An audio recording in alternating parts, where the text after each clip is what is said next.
Tonight, the woman at the center of a triple homicide speaks to CBC News from behind bars and claims she acted in self-defense.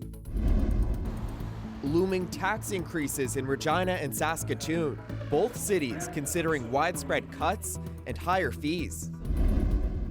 And a new weather warning system, how color-coded alerts aim to keep Canadians safer from storms. This is CBC Saskatchewan News.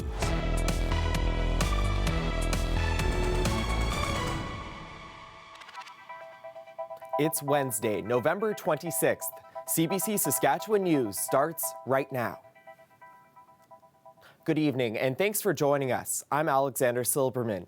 We begin tonight with disturbing new details on a triple homicide in northwest Saskatchewan last month, heard directly from the woman at the center of the killings. Madison Jimmy says two people were already dead when she shot a man in a farmyard in self-defense. Dan Zakreski shows us how the violent chaos unfolded. Madison Jimmy says when it happened fast.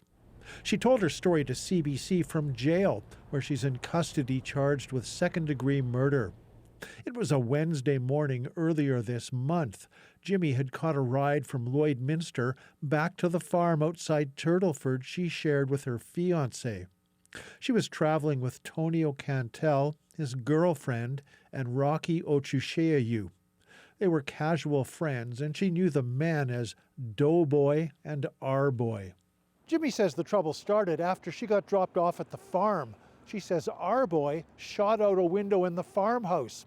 This triggered a confrontation with her fiancé, Dustin Roberts. He's like, asked that kid, why would you do that? And then he's like, why would the freak you gonna do about it? And he like pointed a gun at my boyfriend, and that's when my boyfriend reacted, and he pulled out his gun and he shot the kid. Jimmy says they went to take the kid, R-Boy, to the hospital. She and Dustin went to the Quonset to get their truck.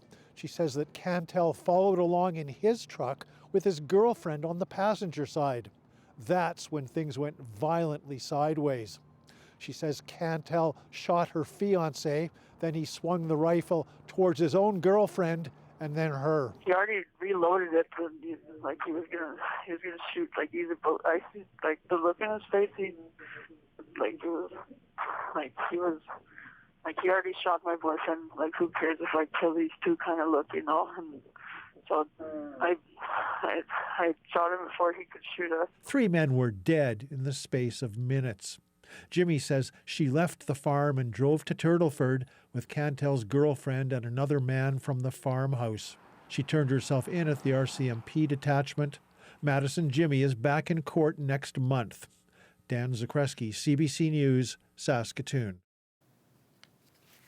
Saskatoon continues to chip away at the city's proposed property tax hike. City councillors are debating a list of more than 100 proposed cuts, fee increases, and other adjustments.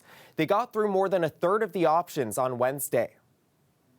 And by late afternoon, council reduced the proposed tax increase to 6.43% next year and 5.75% in 2027. Councillors voted to cut newspaper advertising for public meetings and to end free sewer inspections for homes with backup issues. Some votes were on savings for as little as $7,000. Some of them are $8,000, some of them are $15,000, some of them are $50,000, some of them are $200,000. So at the end of the day, it all adds up. And it comes down to that reality that we do need to look at these things seriously. How many of these things are legacy things that we keep budgeting and we're not using, and yet people are paying for it? So Council also rejected an option to end the city landfill's weight-based fee exemption for loads under 150 kilograms, but it raised the landfill entrance fee from $15 to $20. That could bring in an extra $345,000 a year. And the city of Regina is also grappling with how to serve a growing city with a shrinking bank account. It will have to make some tough decisions, either massive cuts to services or a huge tax hike. Chris Edwards breaks down the programs under threat and the potential savings. Let's talk about the City of Regina's budget forecast. Now, this isn't a proposal, it's a forecast that's being sent to City Council for them to debate next month. Now, what it says is that in order for current levels of city services to be maintained next year, property taxes are going to have to increase by 15.69%. For the average homeowner, that would mean an extra $33 a month, or just under $400 a year. Now, 15% is a lot. That's almost double what it was last year at 7.33%, and that was controversial as well. Now, as part of that forecast, city administration also presented several scenarios where the tax hike isn't quite as high. It could be 10%, 7.5%, 3%, even minus 5%. But in order to achieve any of those, the city highlighted 131 different services that could be cut or reduced. Most of these reductions would save average homeowners less than $1 per month. Things like cuts to public transit, less winter plowing, the closure of buildings like the Neil Balkwill Center or the Floral Conservatory, the elimination of all sweat ceremonies, or to pull the plug on the Regina Senior Citizen Center. And there's a proposal to end all outdoor rink programs. Now, as you can imagine, people are unhappy with those options.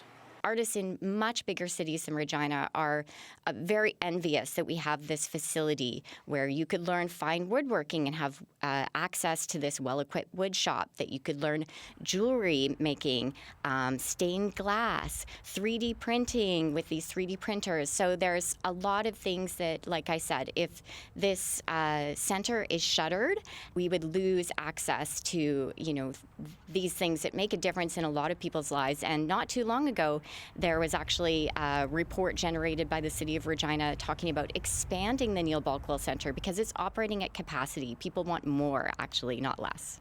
I freaked out when I saw it, and there was a lot of stressful phone calls and emails flooding back and forward around the community over the weekend. The general feeling is that if you want to have nice things, you have to pay a little bit of money for it. And I haven't gone through the whole 550 pages, but I have seen the relevant pages. And my sense is that people in Regina would pay $25 a month to keep the arts festival and other cultural things going. But there are also some items that have more significant savings. For example, slashing the Real District's budget by $9 million, the average homeowner would save $19 a month.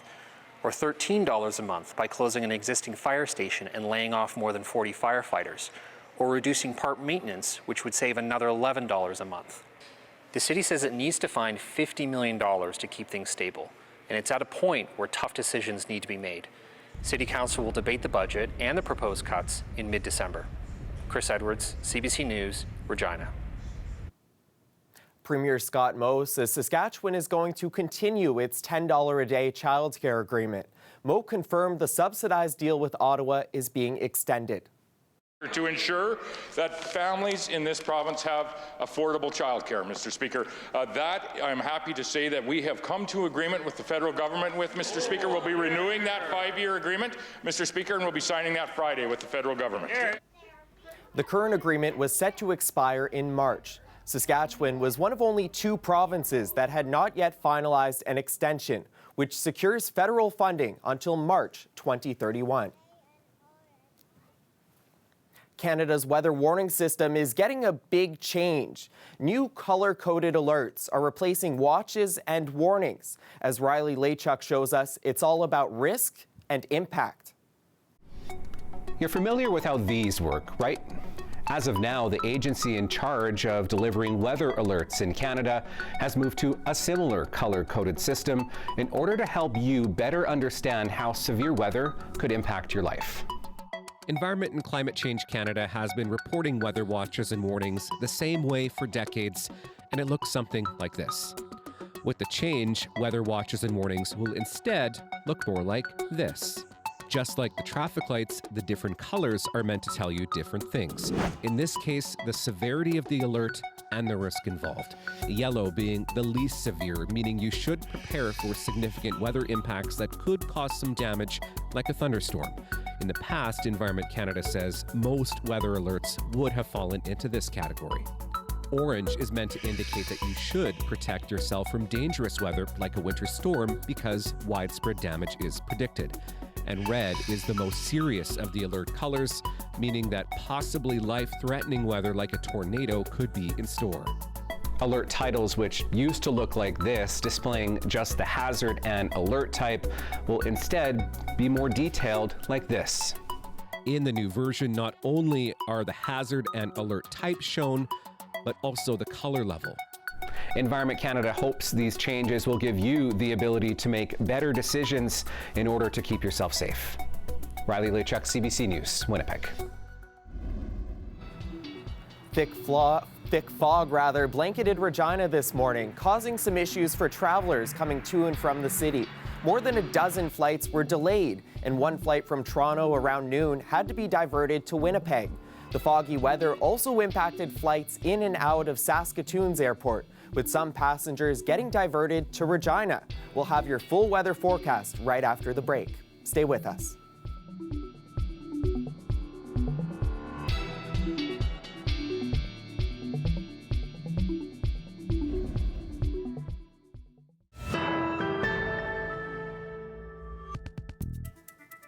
Welcome back. Residents in Prince Albert are trying to change harmful drinking culture. The community hopes promoting alcohol-free events will help reduce health and social issues. As Lisa Rism reports, the city's own mayor was nearly killed by a drunk driver. Mayor Bill Palowinski is promoting fun without alcohol. This charity mocktail challenge is the first of its kind in the city. 4 years ago, an accident with a drunk driver left him with severe injuries. Must have passed out of the wheel 4 times over the legal limit. He crashed into me on the highway. He died, unfortunately. I was knocking on death's door, and I'm really so glad to be alive, but it's given me a mission to promote responsible use, choices, do the right things. The Prince Albert Community Alcohol Strategy Steering Committee hosted the event. It hopes to change attitudes about alcohol use and points to research by the Canadian Institute for Health Information. In 2023, Saskatchewan had the most cases of hospitalization from alcohol, 394 per 100,000 people. In 2024, the Saskatchewan Health Authority says in Prince Albert the rates were higher, with 480 hospitalizations per 100,000. Lots of people don't talk about how they have to deal with the challenges of having families that drink alcohol and abuse it, or just don't know when to stop. So my messaging is focusing on changing those social cultural norms. The Alcohol Strategy and Mothers Against Drunk Driving lobbied the city last year to restrict liquor retail sales from 10 a.m. to 11 p.m. And so many studies that have been done across Canada, and they've said, often with the amount of liquor stores, the availability, all these things can increase problems, especially for those who are more vulnerable. According to Saskatchewan Liquor and Gaming Authority, there are 10 liquor store retail permits in Prince Albert. Of those, 9 are currently operating. Based on population, Prince Albert isn't eligible for any additional retail permits. Karen Anthony Burns' son was struck and killed by a drunk driver in Prince Albert. MAD has worked with the province to legislate the lowest driving blood alcohol limit in Canada of 0.04. She hopes laws and MAD's messaging will inspire change. We just hate to hear of anyone losing their life in an impaired driving crash. Lisa Rism, CBC News, Prince Albert. A Regina woman is in desperate need of surgery to remove a parathyroid gland. But if she doesn't get it, she plans to turn to a medically assisted death in January. Jolene Van Alsten has suffered from a rare form of parathyroid disease for 8 years. She needs surgery, but there's no one to perform the procedure in Saskatchewan. And she says she can't get a referral from an endocrinologist to get the procedure in another province. Van Alsten says the situation is dire. My friends have stopped visiting me. I'm isolated. I've been alone, laying on the couch for 8 years, sick and curled up in a ball, wishing for the day to end. I go to bed at 6 o'clock at night because I can't stand to be awake anymore. Van Alsten says she is close to giving up. She was at the legislature on Tuesday to ask Health Minister Jeremy Cockrell to commit to getting her the surgery she needs, even if it's out of province. We reached out to the minister for comment, but he has not responded.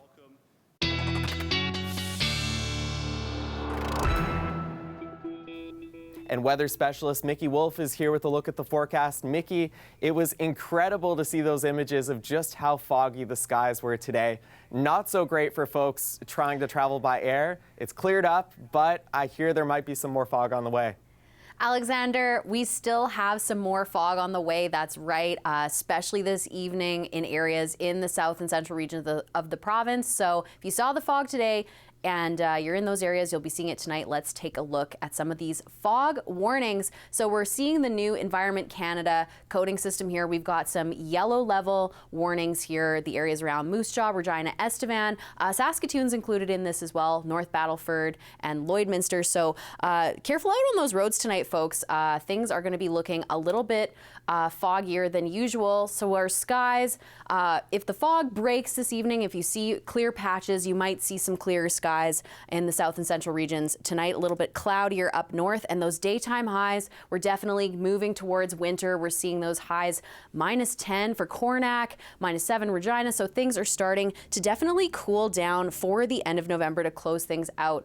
I want to take a look at the next few days here. We're starting to see, again, a little bit of cloudier skies. Coming into Thursday, we might see a few sunny breaks in that east central region, and then by Friday, we're going to start to see a little bit of snow happening in the south and central regions just ahead of the weekend here. Let's take a look at these numbers for snowfall accumulation in south and central regions. We might see up to 3 centimeters for most of central and south, but then in that southwest corner, we might see numbers as high as 8 centimeters down there for folks. And then in the north, again, we're looking at a little bit more of a gradual accumulation here, but we're just going to see up to 2 centimeters mostly across that Churchill and far north region. Taking a look ahead for Regina, we're seeing those temperatures really start to drop down over the weekend. We're going to have sunnier skies, but colder temperatures, especially those overnight lows. Taking a look at Saturday night, we might see temperatures as low as -20. So it's time to start bundling up. And then looking at Friday, we might see a little bit of snow, just under 1 centimeter. And then again on Tuesday, chance of snow as well for folks in the Regina area. And then looking ahead for Saskatoon this coming week, much of the same. We're going to have a colder weekend. Saturday and Sunday, it'll be sunny, but we're going to see temperatures, those daytime highs at -13, overnight down to -21, and a little bit of snow Friday. So we're going to have, again, potentially some snowfall on the ground this weekend, Alexander, but hopefully that fog can at least leave us alone in Saskatchewan over the weekend. Hopefully. It looks like, though, that cold, that winter wake-up call, unfortunately, might be here to stay once you look at that forecast into next week.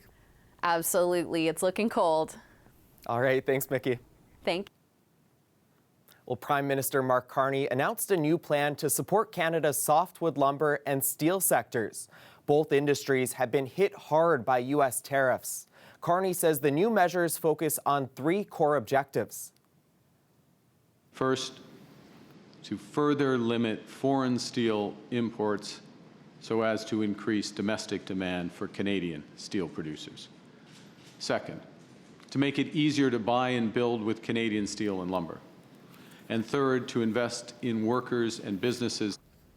Carney says the plan tightens quotas on steel imports from all countries, even those with free trade deals with Canada, except the U.S. and Mexico. Ottawa is also providing an extra $500 million in loan guarantees to the softwood lumber industry, plus other measures to encourage home builders to use made-in-Canada materials. And in the spring, the federal government will start subsidizing freight fees on steel and lumber rail shipments across provincial borders. The start of the Olympic torch relay is underway in Greece.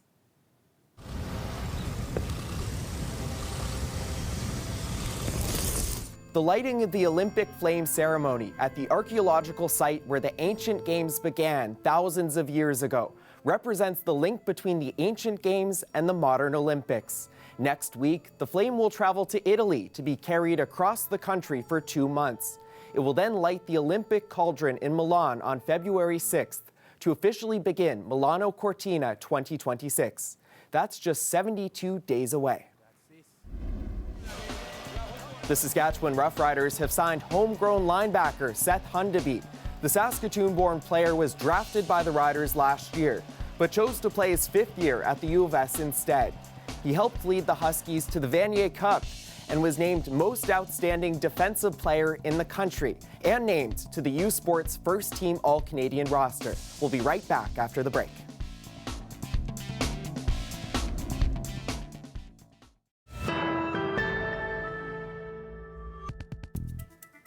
There's a lot of impressive shows to take in at Agribition, and one of the youngest performers is wowing crowds with her horse riding ability. Paige Walgenbach is from Lundbreck, Alberta. She's just 10 years old, but you never know it by watching her skills. The trick rider has been on the back of a horse since she was 4.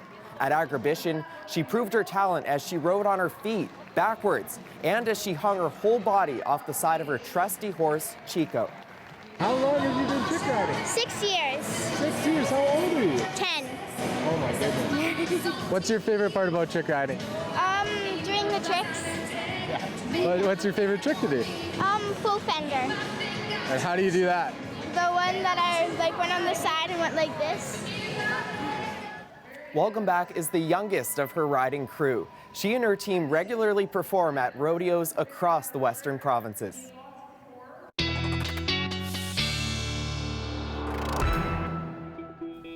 And Mickey Wolf is back with a final look at our forecast. So Mickey, a little bit colder out there and possibly a little bit foggier in some pockets of the province. That's right, Alexander. It's definitely colder and foggier overnight tonight and looking towards tomorrow as well. Let's take a look at some of those overnight temperatures we'll see tonight. We're looking at things definitely cooling down quite a bit in the south and central regions tonight. Again, we're going to see some fog pretty consistently across both regions as we get into the evening and overnight hours. We're also looking at a little bit of fog tonight in the Churchill region and potentially some flurries as well for La Ronge. As we get into tomorrow, we may still see some flurries sticking around for the far north by the time we get into the afternoon hours here. And in the south, again, we might still have some fog to contend with tomorrow morning. But then as we get into the afternoon hours, hopefully we'll start to see those skies start to clear out, get a little bit of sun and mixed cloud for both the south and central regions. So hopefully we can say goodbye to the fog tomorrow, Alexander, and leave it behind and see sunnier skies this weekend. Hopefully. Thanks, Mickey. Thank you. And that's how things looked in our province on this Wednesday. For more news anytime, head on over to our website, cbc.ca/sask. Thanks for joining us. We'll see you back here tomorrow evening. Have a good night.